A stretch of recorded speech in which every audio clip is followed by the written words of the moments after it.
Ce que tout bon chrétien doit savoir.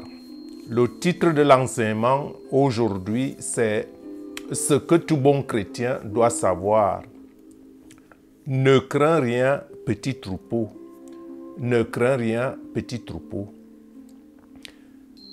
Avant d'entrer dans le vif du sujet, je voudrais vous conseiller de ne pas suivre les masses. Et quand je dis de ne pas suivre les masses, c'est dans tous les sens.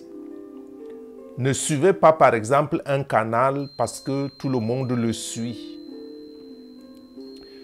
Et aspirez à ce qui bâtit votre foi. N'allez pas dans un canal parce que c'est là que tout le monde y va. Aspirez à ce qui bâtit votre foi parce que chaque canal apporte une nourriture spirituelle spécifique à chaque croyant.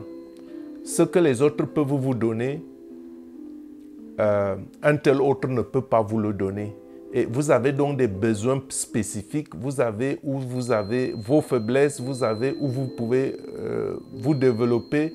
Et cela est très important de ne pas suivre les masses et de suivre quelqu'un qui bâtit vraiment votre foi, où vous voyez que votre foi est boostée, même si c'est un petit nombre. Hein. Et pour cela, je demande au Seigneur de nous donner, à vous et à moi, le discernement des esprits, de savoir ce qui est vrai et ce qui est faux, et de nous donner la sagesse dans la connaissance de sa parole. Donc, ne suivez pas les masses. Ne suivez pas les masses. Et puis, quand quelque chose est bon, dites que cette chose est bonne. Prenez le courage de lui dire que la chose est bonne. Pourquoi? Parce que si vous ne le faites pas, cela devient de la médisance. Et la médisance, c'est que quelque chose est bon, vous faites comme si ce n'était pas bon. Et ce qui n'est pas bon, puisque les autres le suivent, vous le prenez comme bon. C'est de la médisance et c'est quelque chose que le Seigneur n'aime pas. Et ça peut être un point d'achoppement pour vous si vous le faites et que peut-être vous n'êtes pas conscient. Si vous le faites et que vous n'êtes pas conscient, et si j'attire votre attention dessus, si vous le faites, repentez-vous, parce que ça peut être un point d'achoppement, parce qu'on a vu hier que tout péché non confessé n'est pas pardonné. Donc, évitez la médisance. Le Seigneur n'aime pas la médisance. Et donc maintenant, je disais qu'avant d'entrer dans le vif du sujet, je voulais dire que même si Dieu veut que tous les hommes soient sauvés, rappelez-vous qu'à l'époque de Noé, seules 8 personnes purent échapper au déluge parce qu'ils n'écoutèrent pas Noé, ils n'écoutèrent pas la voix de Noé qui prêchait pendant plus de 40 ans. Dieu est bon, n'est-ce pas? Dieu donne le temps. Dieu donne le temps de se repentir. Et Dieu ne fait jamais rien sans avoir averti ses porte-paroles, ses prophètes. Dieu est bon et Dieu a donc donné un avertissement à l'époque de Noé pendant près de 40 ans sans vraiment que personne n'y prenne garde. À l'époque de Sodome et Gomorrhe, c'était la même chose. Seul Lot et ses 2 filles purent échapper au déluge du feu qui était tombé du ciel. Et Lot a été sauvé parce que Dieu s'est souvenu d'Abraham, son oncle. Les 2 gendres de Lot, les époux de ces 2 filles, ont péri pour avoir pris l'avertissement pour une plaisanterie. Et ma question est, prendriez-vous mon avertissement aujourd'hui comme une plaisanterie? Est-ce que je ressemble à un plaisantin? Et je ne dis pas cela pour être sarcastique. Je souhaite que ceux qui aiment véritablement Dieu ouvrent leurs yeux et ouvrent leur entendement pour voir et entendre quel temps et quelles époques nous vivons afin de prendre conscience de ce qui se joue autour de nous. Je ne veux pas alarmer que les temps sont mauvais, mais je sais que quand on est dans un environnement, par exemple, les enfants qui sont nés dans un environnement de guerre, bon, c'est leur quotidien, ils ne peuvent pas exprimer autre chose. Ils savent que la vie, c'est comme ça. Ils ne peuvent pas vous dire ce que c'est que la paix. Et donc, ceux qui sont nés dans cet environnement, ils sont déjà habitués à notre quotidien. On pense naturellement que ainsi est faite la vie. Or, c'est faux. Ce n'est pas la vie que Dieu a prédestinée pour nous quand on lit les Saintes Écritures. Et je dis donc cela de prendre conscience de ce qui se joue autour de nous. Pourquoi? Parce que Jésus sait qu'il y a beaucoup de religions et de philosophies dans le monde. Jésus est tout-puissant, Jésus est Dieu, les Écritures le témoignent, nous pouvons l'attester parce que les œuvres qu'il a faites ne peuvent être que les œuvres d'un Dieu. Et Jésus donc, dans sa dimension divine, a pu voir des choses auparavant qu'il a prophétisées. Et il savait donc qu'à l'époque qu'il reviendrait, qu'il y aurait beaucoup de religions, qu'il y aurait beaucoup de philosophies, qu'il y aurait beaucoup de savoir, beaucoup de sciences parmi les hommes sur la terre. Mais Jésus savait certainement qu'il y aurait des millions de catholiques, d'évangéliques, des millions de protestants, de pentecôtistes, d'adventistes et tous les autres, que ceux pour qui je n'ai pas cité les dénominations ici, qu'ils m'excusent, je vous aime et Dieu vous aime. Et pour ne citer que cela, et je ne cite même pas ceux qui ne sont pas chrétiens, que sais-je, les musulmans, les bouddhistes, les yogistes, le yoga, le shintoïsme, l'hindouisme, que sais-je encore, tant de religions qu'il y a sur cette terre. Jésus savait qu'il y avait tout ça. Mais Jésus a posé une question. En dépit qu'il y aura sur terre, pour ne citer que les chrétiens, des milliards de chrétiens, Jésus a posé la question que lorsqu'il reviendra, est-ce qu'il trouvera la foi sur la terre? Donc, petit troupeau, crie à Dieu jour et nuit. Petit troupeau, crie à Dieu jour et nuit. Et ne fais pas comme ceux qui, quand ils voient mes publications, ils détournent la face. Ne fais pas comme ceux qui, quand ils voient mes publications, ils détournent la face. L'avenir proche seul nous révélera de quel côté se tient la vérité. Et pour cela, je nous amène à lire en Luc au chapitre 18, verset 8, et commençons même par le verset 7. Luc chapitre 18, verset 7. Et Dieu ne fera-t-il pas justice à ses élus qui crient à lui jour et nuit? Et voilà pourquoi je vous ai invité de crier au Seigneur jour et nuit, puisque Luc au chapitre 18, verset 7 nous dit « Et Dieu ne fera-t-il pas justice à ses élus qui crient à lui jour et nuit? Et ne tardera-t-il pas à leurs égards? Je vous le dis, verset 8 maintenant, je vous le dis, il fera promptement justice. Il fera promptement justice. Mais quand le Fils de l'homme viendra, trouvera-t-il la foi sur la terre? Quand le Fils de l'homme viendra, trouvera-t-il la foi sur la terre? Quand le Fils de l'homme viendra, trouvera-t-il la foi sur la terre? J'ai dit que Jésus était un prophète puissant de Dieu en tant qu'homme. Jésus était Dieu parce qu'il est né du Saint-Esprit et Jésus sait tout d'avance. Parce que Jésus est la deuxième personne de la Trinité comme Fils.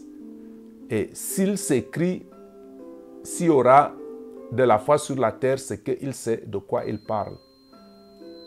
Alors, je me demande si cela ne vous interpelle pas. Si cela ne vous interpelle pas que, avec des milliards de chrétiens sur la terre, que Jésus dise que quand il viendra, est-ce qu'il trouvera la foi sur la terre? Luc au chapitre 17, versets 26 à 37, nous donne un avertissement que ce qui arriva du temps de Noé arrivera de même au jour du Fils de l'homme.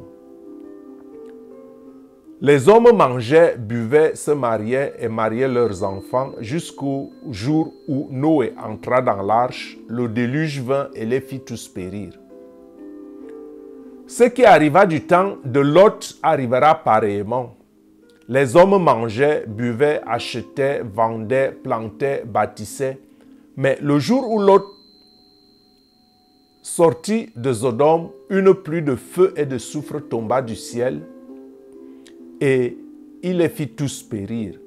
Il en sera de même le jour où le Fils de l'homme paraîtra. Donc les Écritures sont claires là-dessus. Qu'en ce jour-là, que celui qui sera sur le toit et qui aura ses effets dans la maison ne descende pas pour les prendre, et que celui qui sera dans les champs ne retourne pas non plus en arrière. Le verset 32 nous dit, « Souvenez-vous que la femme de Lot, souvenez-vous de la femme de Lot, et que celui qui cherchera à sauver sa vie la perdra, et celui qui la perdra la retrouvera. » Je vous le dis au verset 34. En cette nuit-là, deux personnes qui seront dans un même lit, l'une sera prise et l'autre laissée. De deux femmes qui moudront ensemble, l'une sera prise et l'autre laissée. De deux hommes qui seront dans le champ, l'un sera pris et l'autre laissé. Les disciples lui dirent, « Où sera-ce, Seigneur ?» Et il répondit, « Où sera le corps, là s'assembleront les aigles. » Que ceux qui ont des oreilles entendent. Ce n'est pas une menace. Jésus-Christ est Seigneur, Jésus-Christ est bon, Jésus-Christ est amour. Mais des fois, il faut dire certaines vérités aux gens afin qu'ils comprennent que tout est tissé dans le cœur de Dieu. Et tous ceux qui n'acceptent pas Dieu, Dieu est obligé de les détacher de son cœur parce que Dieu ne ressasse personne. C'est quand vous dites que vous ne voulez pas Dieu que vous allez à la perdition. Et que même le plus pire des pécheurs, s'il se répand, Dieu lui accorde la grâce, la miséricorde. Parce que Dieu est miséricorde, Dieu est amour inconditionnel. Et cela rejoint déjà ce que je disais hier, que quand des problèmes arrivent, ne regardons pas toujours du côté de Dieu, regardons d'abord de notre côté, parce que du trône de la grâce coule d'abondante grâce. Et cette grâce-là coule pour tout le monde. Et Jésus a versé son sang pour tous les hommes, croyants ou non croyants, païens ou pas païens. Parce que nous-mêmes, avant que nous devenions chrétiens, nous étions des païens. Si nous sommes nés dans la chrétienté, parce que nous sommes jeunes, nos ancêtres au moins étaient païens avant de se convertir au christianisme. Et voilà pourquoi l'apôtre Paul a écrit que même les païens seront co-héritiers de Christ. Et voilà pourquoi nous devons prêcher au peuple afin que ceux qui n'ont pas connu Jésus-Christ aient aussi la chance de le connaître et de choisir en toute libéralité. Donc, petit troupeau, nous avons un ennemi rusé et qui ne lésine sur aucun moyen. Sachez que les choses ne sont pas toujours comme vous les voyez ou comme l'on veut vous le faire croire. J'ai dit hier, par exemple, en traitant le sujet « Comment recevoir la grâce », que la majorité des choses, les prières pour lesquelles vous priez encore Dieu et attendez l'exaucement, des fois ces prières sont si longtemps déjà et des fois déjà exaucées. Et je voudrais bien prendre un exemple banal afin que vous compreniez ce que je dis. N'avez-vous jamais vu un chien arracher le morceau de viande entre les mains d'un enfant, de votre enfant, même si ce n'est pas votre enfant, un enfant? Vous avez certainement vécu une telle situation, de voir qu'un enfant a un bon morceau de viande en main et que le chien vient, il l'arrache et s'en va. Et qu'est-ce que je vais dire par là? Je vais dire par là que les Écritures disent en Jean au chapitre 10, verset 10, que le voleur ne vient que pour égorger, pour tuer et pour détruire. Le voleur ne vient que pour tuer, pour égorger et pour détruire. Et le voleur ici, c'est Satan. Et Satan est celui-là qui vole vos bénédictions. Satan est celui qui vole vos bénédictions. Et je dis, quelque part, il faut dire la vérité, des fois, vous êtes vous-même complices, nous sommes nous-mêmes complices. Parce que quand on a un pied dans le monde, un pied en Dieu, et que les grâces coulent du trône de la grâce, Dieu donne la grâce, vous la saisissez et au prochain tournant, vous ouvrez la porte au diable pour, avec n'importe quel péché. La première chose qu'il prend, c'est vous. La première chose qu'il fait, c'est de vous dépouiller. Donc, je dis que beaucoup de grâces pour lesquelles nous pensons que Dieu ne nous a pas encore exaucés sont déjà exaucées, sauf que inconsciemment ou consciemment, vous avez ouvert une porte et avant que votre grâce se manifeste sur le plan physique, Satan l'a déjà volé. Et donc, Satan ne vient que pour voler, pour tuer, pour égorger.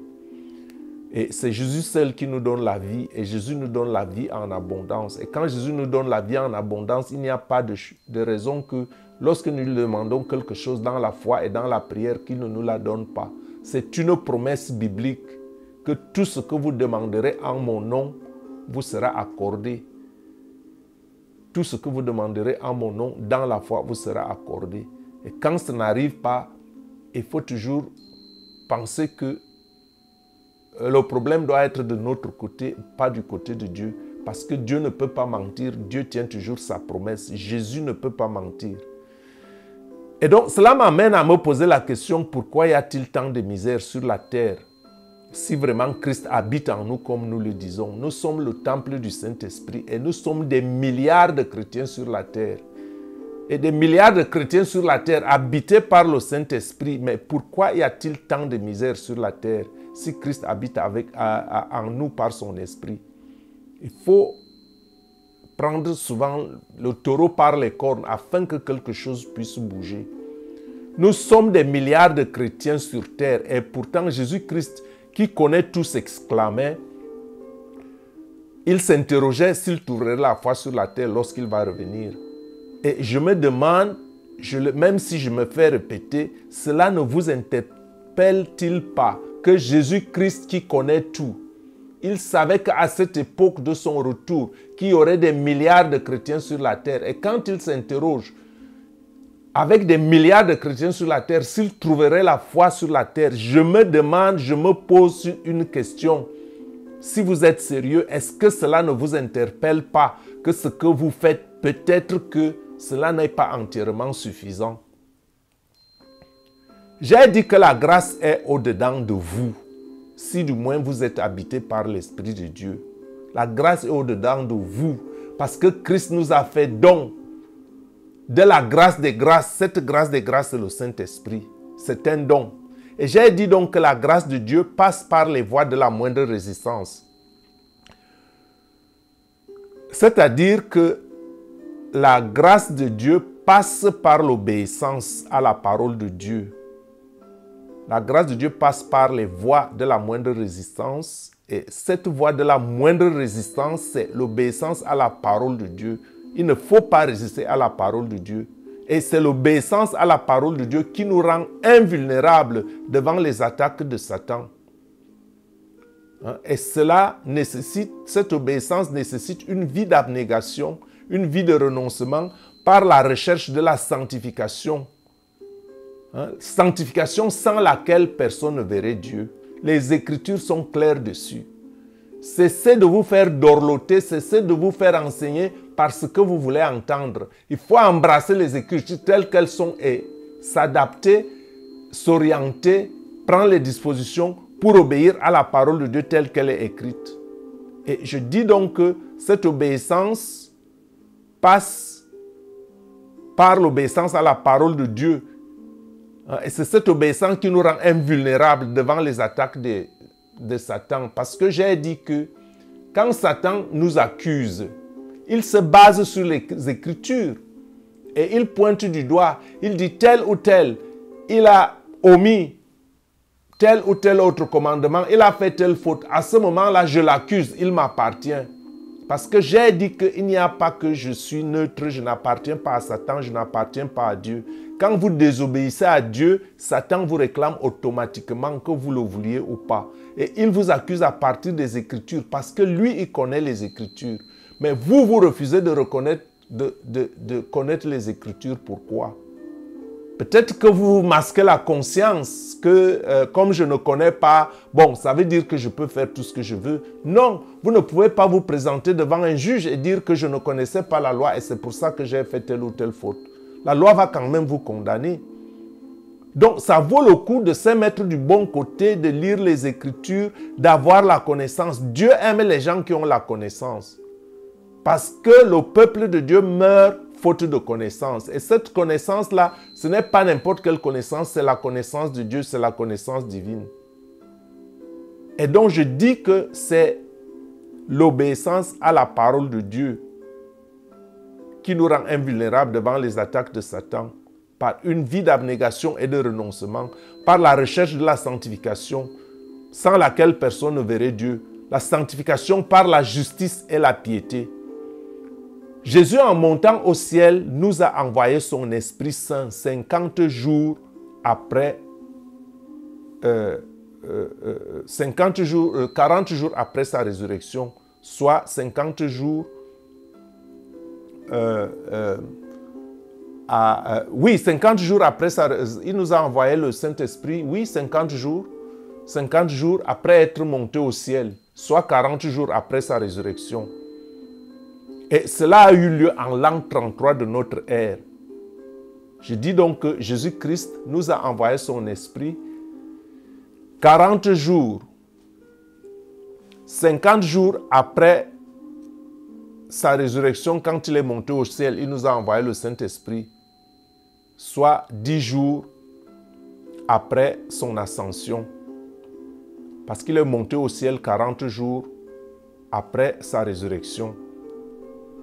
Et cet esprit est resté sur terre depuis lors, afin que nous ne soyons pas orphelins. Et Jean, au chapitre 16, verset 6, il est écrit, « Il est avantageux pour vous que je m'en aille, car si je ne m'en vais pas, le consolateur ne viendra pas vers vous. Mais si je m'en vais, vous l'enverrez, je vous l'enverrai, c'est le Saint-Esprit. Et quand il sera venu, il convaincra le monde en ce qui concerne le péché, la justice et le jugement. En ce qui concerne le péché, parce qu'il ne croit pas en moi. La justice, parce que je m'en vais au Père, il fallait bien que le Père lui rende justice. Il a été un homme sans péché, mais Satan l'a frappé parce que c'était son dessein, mais Dieu a montré sa justice en le relevant de la mort, en le justifiant, en agréant son sacrifice pour nous, afin que nous ayons la vie par lui. La justice donc parce qu'il s'en va au Père, et parce qu'il s'en allait au Père, et que vous ne me verrez plus, avait-il dit à ses disciples. Et le jugement enfin, parce que le prince de ce monde est jugé. Donc, Jésus-Christ nous dit qu'il y a 3 choses que le Saint-Esprit nous apporte. La première chose est qu'il va nous convaincre du péché du monde. Le péché du monde, c'est qu'ils n'ont pas cru en lui. La deuxième chose, c'est qu'il y a justice parce qu'il n'a jamais commis de péché et il ne devait pas mourir. Il est mort à cause de nous et Dieu doit donc lui rendre justice et nous justifier aussi par son sacrifice. Et la troisième chose, c'est que Satan sera jugé. Jésus a donc dit clairement qu'il nous enverrait son esprit. Et cela a donc eu lieu, comme je le disais tout à l'heure, en l'an 33 de notre ère. Quand les premiers apôtres ont donc reçu des langues de feu. Et il était nécessaire qu'on voie des langues de feu afin que cela serve de témoignage. Aujourd'hui, on n'a plus besoin de voir des langues de feu pour savoir si quelqu'un a le Saint-Esprit. Les apôtres ont reçu les langues de feu afin que cela serve de témoignage. Et ils ont donc accompli les œuvres qu'ils ne pouvaient pas accomplir. Par exemple, ils ont parlé d'autres langues, des langues qu'ils ne connaissaient pas, des langues qu'ils n'avaient même pas apprises auparavant. Et les incrédules se sont permis de se moquer d'eux en disant qu'ils sont ivres. Et peut-être que vous aussi, on se moquera de vous. Peu importe. C'est l'avenir qui nous dira. Donc, l'esprit descendu sur les apôtres est le même. L'esprit descendu sur les apôtres est le même esprit qui nous habite. Et cet esprit est disponible pour tous ceux qui sont prêts à le recevoir. Je dis que l'esprit descendu sur les apôtres est le même esprit qui nous habite. Et cet esprit est disponible pour tous ceux qui veulent le recevoir. À tous ceux qui ont véritablement cru. À tous ceux qui ont véritablement cru. Pas forcément à ceux qui ont la charge de diriger le peuple de Dieu. Et c'est pourquoi je disais hier que, en traitant le thème sur les grâces, comment recevoir la grâce, c'est pourquoi je disais qu'en ce qui concerne la grâce coule du trône de Dieu. La grâce coule du trône de Dieu. C'est le trône de la grâce et cette grâce coule jour et nuit, 24 heures sur 24 et éternellement. Et c'est la même chose, le Saint-Esprit est présent sur la terre. 24 heures sur 24, c'est à nous de nous saisir. Et si vous n'avez pas la manifestation du Saint-Esprit, si vous n'avez aucune manifestation visible, creusez au-dedans de vous-même. Revoyez vos enseignements et remettez votre foi en cause par rapport à ce qui est écrit. Si vous avez des doutes, s'il n'y a pas de manifestation visible, creusez au-dedans de vous-même. Revoyez vos enseignements. Est-ce que mes enseignements sont justes? Comparez-les à ce qui est écrit. Ne fiez pas les Écritures. Cela ne vous avantage pas. L'ignorance ne vous avantage pas. Revoyez vos enseignements. Remettez votre foi en cause par rapport à ce qui est écrit. Et ne vous trompez pas vous-même. Parce que si vous ne le faites pas, vous vous trompez vous-même. Vous masquez votre conscience. Cela ne sert à rien de masquer la conscience. Le problème, c'est d'être préparé à recevoir la grâce. Le problème, c'est d'être préparé à recevoir la grâce. D'être préparé à recevoir l'Esprit, qui sont déjà des dons, qui sont là en permanence. L'Esprit Saint est sur terre en permanence. La grâce coule du trône de la grâce en permanence. Et donc, être préparé à recevoir la grâce ou l'Esprit Saint par le renoncement, par l'abnégation. Renoncer à une vie d'impiété et aux convoitises mondaines et à vivre selon la sagesse, la justice et la piété. Et donc, c'est de cette justice-là donc que nous devons rechercher que Jésus parle. De cette justice, c'est de cette justice que Jésus parle. Cette justice que nous devons rechercher. Et Jésus parle aussi du péché, le péché du monde, que nous devons abandonner. Parce que le péché du monde, ce n'est de ne pas avoir cru en lui. C'est vrai, si tu me lis, tu crois en Jésus-Christ. Mais est-ce que tu fais tout ce qu'il te demande de faire? Parce que Jésus a dit, celui qui m'aime, il fait mes commandements et suit mes commandements. Et si tu ne le fais pas, c'est le péché. Et d'ailleurs qu'il est écrit, malheur à celui qui fait l'œuvre de Dieu avec négligence. Et le jugement du monde, c'est dans l'esprit qui va témoigner du jugement du monde. Parce que quand l'Esprit de Dieu est en toi, tu ne fais plus les choses du monde. Tu vis à part. Tu es un peuple à part, bien qu'étant dans le monde. Et cela est déjà un jugement. Quand les gens vont voir que tu vis différemment d'eux, ce n'est même pas forcément que tu vas aller prêcher les gens, puisque beaucoup ont peur de ça. C'est ta manière de vivre. Ta manière de vivre va amener les gens à se juger, à les convaincre qu'ils sont dans le péché. Parce que tu es vie à part. Tu leur montres l'amour. Donc, c'est de cette justice, de ce péché et de ce jugement que Jésus nous parle. Le jugement du monde. Que l'Esprit Saint a charge et mission de nous convaincre. L'Esprit Saint nous convainc de la justice, du péché et du jugement. C'est la charge et la mission de l'Esprit Saint qui est donc à notre disposition que l'on peut saisir avec un peu d'effort dans la prière. En Jean 16, au verset 6, il est écrit, il est dit que le Saint-Esprit convaincra le monde en ce qui concerne le péché, en ce qui concerne la justice et le jugement. Et comment donc le Saint-Esprit peut-il convaincre le monde quand il n'est même pas connu du monde? Et que même les enfants de Dieu ont du mal à se convaincre, ne pouvant le voir. Et je l'ai donc dit que prier le Saint-Esprit comme prier pour la grâce, ça embrouille un peu. C'est des prières qui embrouillent un peu. Quand on prie le Saint-Esprit et quand on prie pour la grâce, ça embrouille un peu parce que le Saint-Esprit est déjà là disponible 24 heures sur 24. La grâce est là disponible 24 heures sur 24. Le véritable enfant de Dieu prie par le Saint-Esprit. Ça veut dire que le véritable enfant de Dieu est habité par le Saint-Esprit. Et quand il prie par le Saint-Esprit. Lisons attentivement ce qui est écrit en Romains au chapitre 8, verset 26. Avant de lire Romains 8, 26, il faut savoir qu'on reçoit le Saint-Esprit non pas en priant le Saint-Esprit comme je l'ai déjà dit, mais en vivant dans l'amour. Je répète, pour recevoir le Saint-Esprit, il ne s'agit pas de prier le Saint-Esprit en tant que tel, mais il s'agit de vivre dans l'amour, aimer Dieu de tout son cœur, de toute son âme, de toute sa pensée,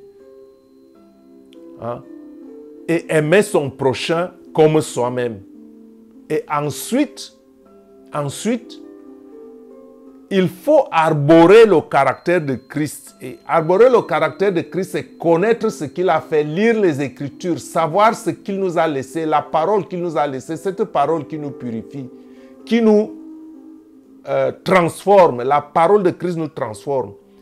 Et quand on connaît les Écritures, on sait ce qu'il a dit, on sait ce qu'il a fait, et on sait ce qu'il nous commande, alors cette parole nous transforme. Parce que nous ne l'écoutons pas pour l'écouter, nous ne l'écoutons pas pour la prêcher aux autres. Nous l'écoutons, nous l'apprenons afin qu'elle nous transforme. Et donc, quand on vit donc dans l'amour de Dieu, dans l'amour de son prochain, comme le Seigneur nous l'a commandé comme le premier commandement et le second, alors on arbore le caractère de Christ jusqu'à ce que les fruits du Saint-Esprit se manifestent en nous. Signe et gage que le Saint-Esprit nous habite. C'est quand les fruits du Saint-Esprit se manifestent en nous que nous savons que le Saint-Esprit nous habite. Et point n'est besoin de dire que quelqu'un vient vous dire que tu es habité par le Saint-Esprit. Toi-même, tu devrais le savoir. Quand tu reproduis les fruits du Saint-Esprit, et ces fruits du Saint-Esprit sont l'amour qui s'oppose à la haine. Est-ce que ton cœur est partagé? Tu aimes celui-ci, tu haïs celui-là.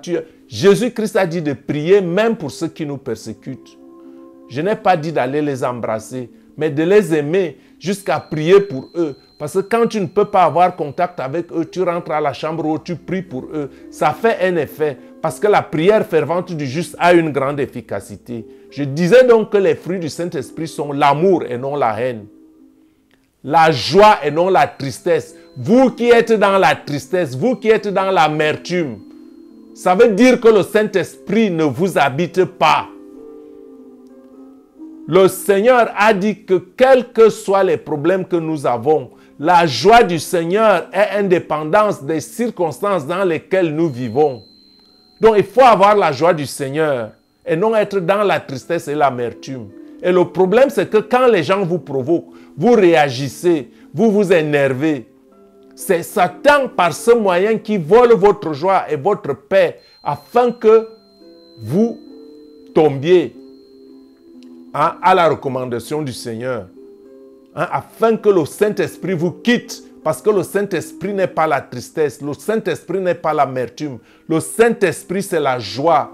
Quand vous êtes dans l'amour et non dans la haine. Quand vous êtes dans la joie et non dans la tristesse et non dans l'amertume. Quand vous êtes dans la paix et non dans les troubles et les querelles. Quand les gens viennent vous provoquer, vous emballez. C'est pour que le Saint-Esprit vous quitte. Hein? Quand vous êtes dans la patience et non dans le manque de patience, alors vous avez le Saint-Esprit. Quand vous êtes dans la bonté, la recherche de la bonté, vous recherchez à faire du bien et non à être méchant. Hein? C'est que le Saint-Esprit vous habite. La bonté et non la méchanceté. La bienveillance et non la mesquinerie.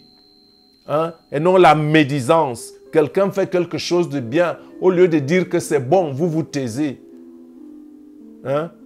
La foi, quand vous avez la foi et non le doute, quand vous êtes dans la douceur et la maîtrise de soi et non être impulsif sans réserve, alors vous avez les fruits du Saint-Esprit. Comme j'ai essayé de faire la comparaison, je vais les reprendre. Les fruits du Saint-Esprit sont l'amour, la joie, la paix, la patience, la bonté, la bienveillance, la foi, la douceur, la maîtrise de soi. Donc, revenons maintenant donc à Romains au chapitre 6, au chapitre 8, verset 26, je n'ai pas oublié. J'ai dit qu'on voulait le lire. Ce n'était qu'une parenthèse. Et, Romains chapitre 8, donc verset 26, j'ai choisi cet extrait dans la version de la Bible Parole de vie qui ressort mieux ce que je veux illustrer. Et ce verset, cette portion de l'Écriture nous dit que l'Esprit Saint lui-même prie pour nous. L'Esprit Saint prie pour nous. Au lieu que nous prions le Saint-Esprit qui habite en nous, quand nous sommes des chrétiens matures, c'est le Saint-Esprit qui prie pour nous. Avec des gémissements que la bouche ne peut pas redire. Ce n'est pas moi qui le dis, c'est les Écritures qui le disent. Et le verset 27 ajoute, « Mais Dieu voit le fond des cœurs, il sait ce que l'Esprit veut demander. » Oui, l'Esprit Saint prie comme Dieu le veut pour ceux qui lui appartiennent. Oui, l'Esprit Saint prie comme Dieu le veut pour ceux qui lui appartiennent. Donc, c'est l'Esprit Saint qui prie pour nous. C'est l'Esprit Saint qui pousse les gémissements pour ceux qui sont à Jésus-Christ et qui sont habités par le Saint-Esprit. Parce qu'on ne peut pas prier quelqu'un. Bien sûr, on peut se parler. Si le Saint-Esprit s'assimile à nous, on peut le parler. Mais on ne peut pas le parler encore comme on prie des prières parce que le Saint-Esprit, quelque part, s'assimile à notre esprit. Et donc, les prières pour le Saint-Esprit, là, j'ai dit que c'est des prières qui embrouillent un peu. C'est bon, mais quelque part, ça dénote une certaine immaturité spirituelle. Cela veut dire que lorsqu'un enfant de Dieu prie, je parle ici des vrais enfants de Dieu, ceux qui sont devenus matures dans la foi et dans les œuvres. Ils prient par le Saint-Esprit. Parce qu'en fait, ils font un avec le Saint-Esprit. Voilà pourquoi le Saint-Esprit exprime ce que la bouche ne peut pas redire. Et voilà pourquoi dire des prières au Saint-Esprit montre quelque part une certaine immaturité spirituelle. Parce que recevoir le don du Saint-Esprit veut dire qu'il devient notre guide. Le Saint-Esprit devient notre guide. Le Saint-Esprit devient notre ami, notre meilleur ami. C'est lui qui nous console. Il se confond donc à nous et prie selon nos besoins réels. Parce que dans notre faiblesse, nous ne savons pas nous-mêmes comment prier. Le Saint-Esprit, c'est la grâce des grâces en nous. Le Saint-Esprit porteur de grâce. Et si on a le Saint-Esprit, nous avons déjà les grâces en nous. Et c'est pour ça que je disais qu'il faut donc agir juste dans le sens donc de la grâce que nous voulons voir se manifester dans notre vie. Et voilà pourquoi l'ultime but, ou bien le but principal est la sanctification, comme je le dis. Sanctification sans laquelle personne ne verra Dieu. Je le répète. Dieu est amour inconditionnel, oui. Mais est-ce que Dieu va donc admettre le désordre qu'il y a sur la terre, au ciel? Non.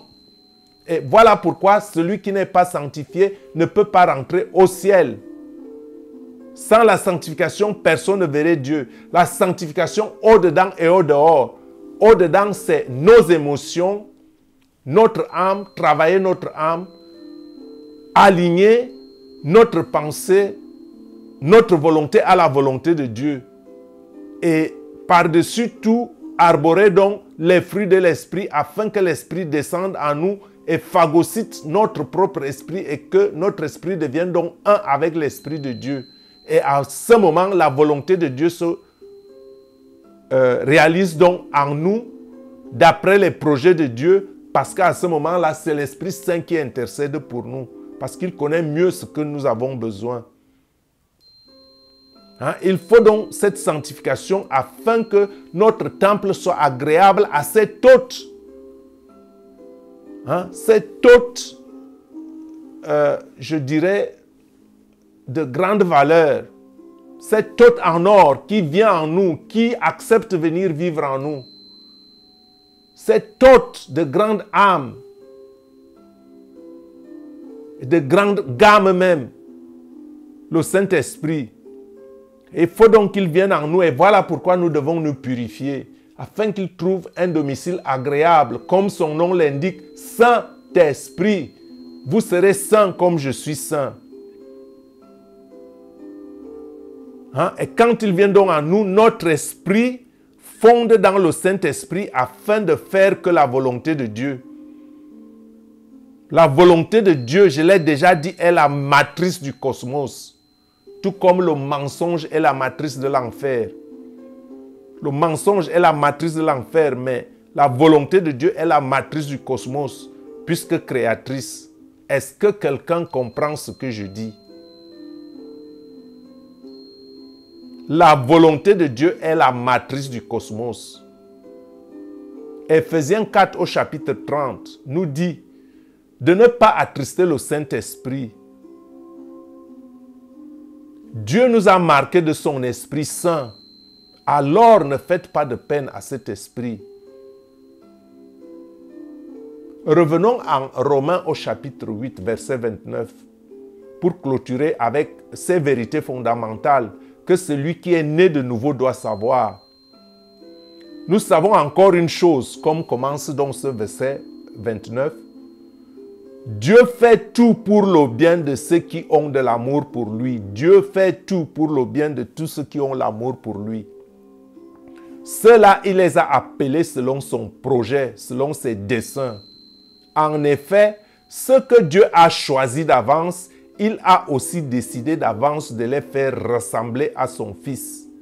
Ainsi, son Fils sera l'aîné d'une grande famille. Voilà pourquoi Jésus-Christ a semé sa vie, il a donné sa vie.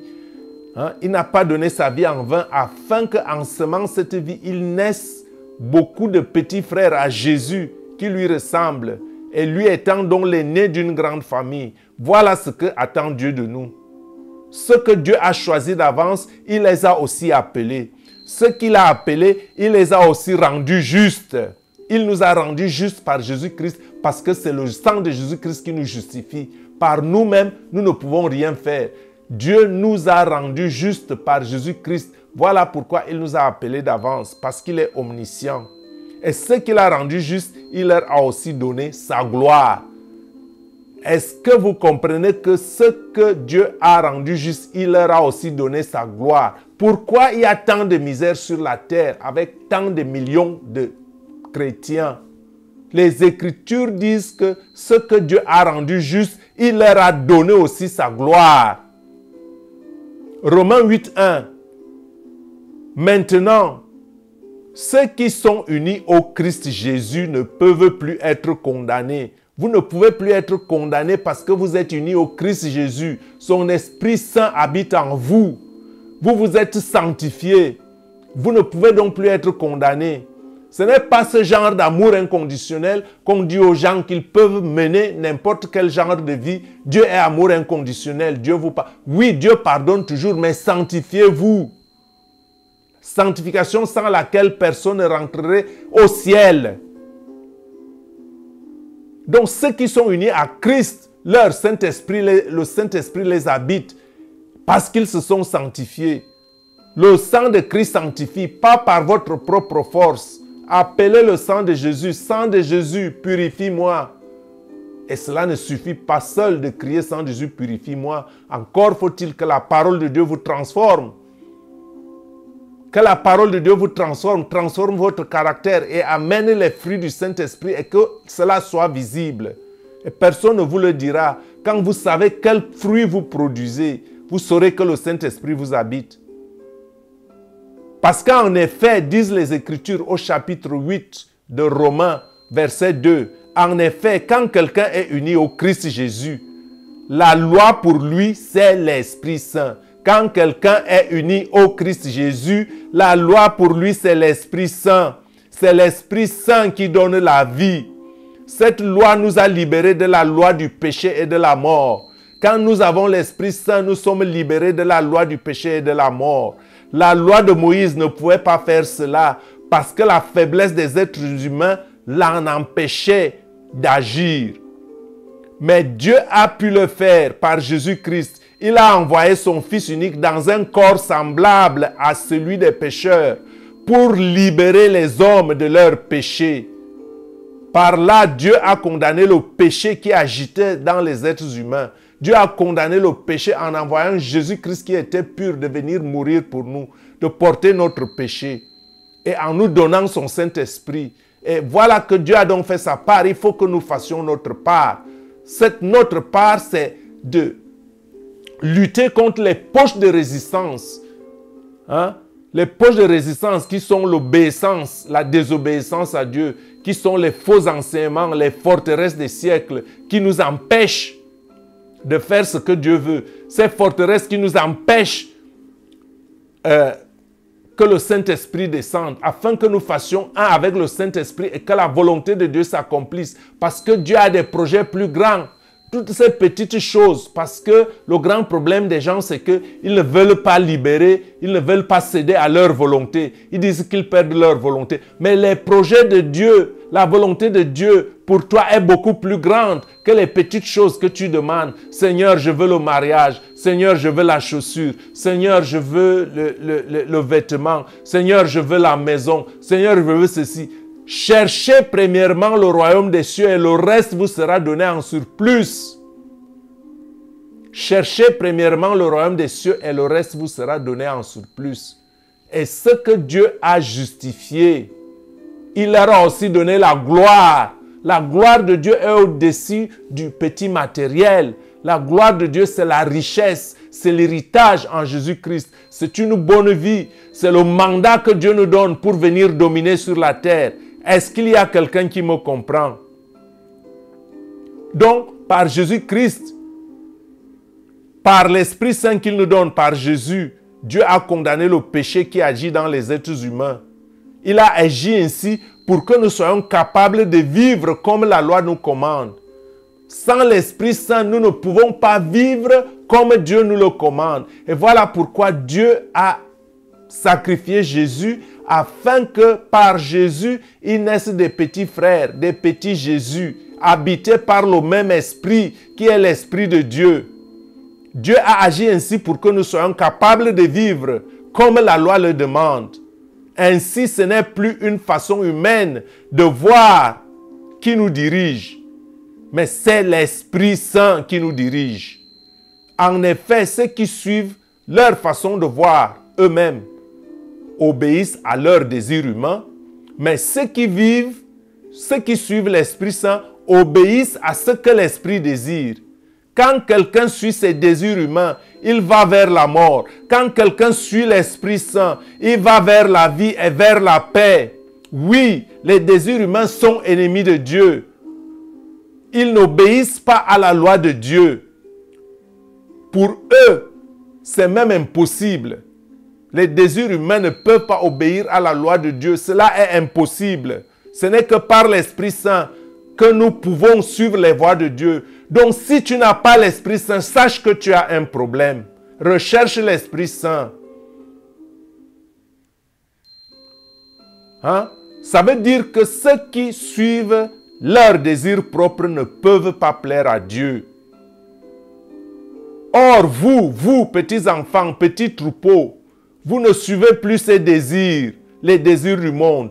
Vous suivez l'Esprit de Dieu parce qu'il habite en vous. C'est lui qui vous console. C'est lui qui prie à votre place. C'est lui qui intercède pour vous. Et donc, si quelqu'un n'a pas l'Esprit de Dieu, il n'appartient pas au Christ. Les Écritures le disent, allez le lire. Si quelqu'un n'appartient pas à Dieu, si quelqu'un n'a pas l'esprit du Christ, il n'appartient pas à Dieu. Si quelqu'un n'a pas l'esprit du Christ, il n'appartient pas à Christ. Vous pouvez dire, Seigneur, Seigneur, n'est-ce pas que j'ai prophétisé pour vous? N'est-ce pas que j'ai chassé les démons en ton nom? Il te dira, je ne te connais pas, parce que tu n'as pas l'esprit de Dieu.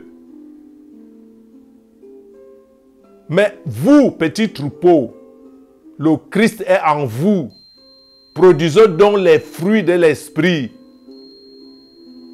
Bien sûr, votre corps va peut-être mourir. Je dis peut-être, parce que le Seigneur a dit que la dernière génération et les Écritures le disent, tout le monde ne va pas mourir. Il y aura un enlèvement.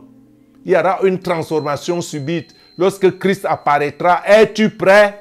On parle de l'enlèvement. Est-ce que vous êtes prêts? Les Écritures disent que puisque votre corps va peut-être mourir. Moi, je dis peut-être. Je dis peut-être mourir. Peut-être que le jour que Christ apparaîtra, tu seras encore en vie. Gloire à Dieu et je prie pour ça. Seigneur, donne-moi d'être parmi les élus, ceux qui seront enlevés. Prière, dis-le toi aussi. Moi, je le prie pour ça. Mais le verset continue et nous dit, mais puisque vous avez été rendus justes, Jésus-Christ nous a rendus justes. C'est-à-dire qu'il faut être juste en Jésus-Christ. Et quand on est en Jésus-Christ, on recherche son esprit. Et quand on recherche l'esprit, on se sanctifie. Et quand on recherche l'esprit, on recherche les œuvres à porter les fruits de l'esprit. En vivant dans l'abnégation. Une vie de renoncement. Une vie de recherche de la sainteté. Une vie à connaître, à étudier la parole de Dieu afin que cette parole nous transforme. Alors à ce moment, nous sommes rendus justes et l'Esprit de Dieu nous donne vie. Parce que le verset 11 de Romains 8 dit, Dieu a réveillé Jésus de la mort. Et si l'Esprit de Dieu habite en vous, ce Dieu qui a donné, donnera aussi la vie par son esprit à vos corps qui doivent mourir. Ce verset dit qu'ils doivent mourir. Je ne dis pas forcément. Parce que si Jésus-Christ revient peut-être bientôt, ceux qui seront en vie, beaucoup de cette génération vivront. Mais la question est, est-ce que vous serez enlevés? Paul a dit, si l'Esprit de Dieu habite en vous, ce Dieu qui a réveillé le Christ de la mort donnera la vie par son esprit à vos corps qui doivent mourir. Paul a dit qu'ils doivent mourir, mais je dis, Christ a dit aussi que ceux de la dernière génération ne connaîtront pas la mort, parce que tous ne mourront pas. Le jour qu'il viendra, ceux qui seront vivants et qui sont en Christ seront enlevés au paradis. Et ils reviendront régner sur la terre. Et Paul conclut, c'est pourquoi, frères et sœurs, nous avons une dette. Ce n'est pas envers nos désirs humains que nous avons une dette. Nous ne devons pas vivre comme il le demande. Si vous vivez en suivant ces désirs, vous mourrez. Au contraire, vous mourrez ici. Ce n'est pas de cette mort que je parle. Parce que vous mourrez veut dire aussi que vous mourrez éternellement. Parce qu'il y a une deuxième mort. Il est possible que certains d'entre vous, principalement ceux qui sont encore très jeunes, si vous avez le Saint-Esprit, que vous ne connaissiez pas la première mort, cette première mort qui est la mort physique, et que le jour que Jésus-Christ apparaîtra, ce qu'on appelle l'enlèvement, que vous soyez transformés et que vous soyez enlevés dans les airs pour vivre avec Christ, pour aller vivre les noces de l'agneau au ciel. Tout est préparé. Et donc, eux autres vont donc mourir doublement, mourir la mort physique et mourir après le jugement, parce que l'Esprit dit qu'il y aura un jugement. Donc, au contraire, si avec l'aide de l'Esprit Saint, vous faites disparaître votre façon de faire égoïste, vous vivrez. En effet, tout ce que l'Esprit de Dieu conduit sont enfants de Dieu. En effet, tout ce que l'Esprit de Dieu conduit sont enfants de Dieu. En effet, tout ce que l'Esprit de Dieu conduit sont enfants de Dieu. Et l'esprit que vous avez reçu ne fait pas de vous des esclaves qui ont encore peur, mais il fait de vous des enfants de Dieu. Et par cet esprit, nous crions vers Dieu en lui disant « Père Abba des cieux ». L'Esprit Saint lui-même nous donne ce témoignage. Nous sommes enfants de Dieu. Alors, si nous sommes enfants de Dieu, nous recevons en partage les biens promis par Dieu à son peuple. Et ces biens, nous les recevons avec le Christ. Oui, si nous participons à ses souffrances, nous participerons aussi à sa gloire. Et nous participons déjà à sa gloire parce que les temps sont accomplis. Par son esprit, mon frère, ma sœur, Dieu veut vous faire participer à sa gloire sur terre. Par son esprit, Dieu veut vous faire participer à sa gloire sur terre. Le mandat de Dieu est de dominer. Le mandat de Dieu est de dominer sur la terre. Et la création attend avec un ardent désir la révélation des fils de Dieu. Et la création attend avec un ardent désir la révélation des fils de Dieu. Et c'est avec ça que je clôture par cette courte prière. Je parle au Saint-Esprit parce que tu peux te parler. Si l'Esprit de Dieu t'habite, s'il est en toi, tu peux te parler à toi-même. Tu peux parler à ton âme et tu peux parler au Saint-Esprit. Saint-Esprit, suscite en moi plus de discernement et plus de révélation dans la connaissance de ta parole qui me purifie. Saint-Esprit, suscite en moi plus de discernement et plus de révélation dans la connaissance de ta parole qui me purifie. Saint-Esprit, suscite en moi plus de discernement et plus de révélation dans la connaissance de ta parole qui me purifie. Et cela m'aidera à mieux aider ton peuple. Saint-Esprit, suscite en celui qui écoute le son de ma voix et qui suit les instructions de ta parole. Suscite en lui le discernement et plus de révélation dans la connaissance de ta parole qui le purifie. Soyez bénis au nom du puissant de Jésus-Christ. Je vous aime.